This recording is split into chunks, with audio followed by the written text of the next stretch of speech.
নমস্কার বন্ধুরা, কেমন আছো তোমরা সবাই? আশা করি ভালো আছো। আমি অনেক ভালো আছি। আজ তোমাদের সঙ্গে শেয়ার করব আলু দিয়ে রুই মাছ রান্নার রেসিপি। প্রথমে আমি আলুগুলোকে কেটে ধুয়ে নিয়েছি। নতুন আলু যেহেতু বালি থাকে, এজন্য আলুগুলোকে আগে ধুয়ে তারপরে কেটে নিয়েছি। কাটার পর আর একবার ধুয়ে নিয়েছি। এবার চলে যাব চুলায় একটা কড়াই বসিয়ে কিছু পরিমাণ তেল দিয়ে কেটে রাখা আলুগুলোকে লবণ হলুদ দিয়ে ভেজে নিব। একই কড়াইতে আগে থেকে ধুয়ে লবণ মাখিয়ে রেখেছিলাম মাছগুলো ভেজে নেব। মাছের এক পাশ হয়ে গেলে অপর পাশ উল্টে নেব। আমাদের মাছ ভাজাটা হয়ে গেছে, মাছটা এবার উঠিয়ে নেব। কড়াইতে কিছু পরিমাণ তেল রয়েছে, এই তেলের ভিতরে দিয়ে দেব ফোড়নের জন্য নিয়েছি জিরা ফোড়ন ও মশলার জন্য নিয়েছি এখানে জিরা বাটা, আদা বাটা, কাঁচামরিচ ও শুকনো মরিচ বাটা, 1 চামচ লবণ হলুদ দিয়ে মশলাটাকে কষিয়ে নিতে হবে।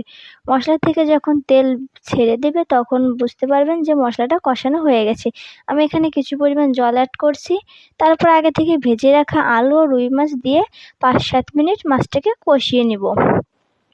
5-7 মিনিট মাছটা কষানো হয়ে গেলে ঝোল দেওয়ার আগে আমি বেটে রাখা গরম মশলাটা দিয়ে দেবো। অনেকে নামানোর আগে গরম মশলা দেয়, কিন্তু আমি কষানোর সময় গরম মশলাটা দিয়ে এইভাবে আপনারা রান্না করে দেখতে পারেন, অনেক সুন্দর লাগবে খেতে। কিছু পরিমাণ জল দিয়ে 1 চামচ লবণ হলুদ দিয়ে 5-7 মিনিট ঢেকে দেবো। তারপর তৈরি হয়ে যাচ্ছে আমাদের রুই মাছের রেসিপি।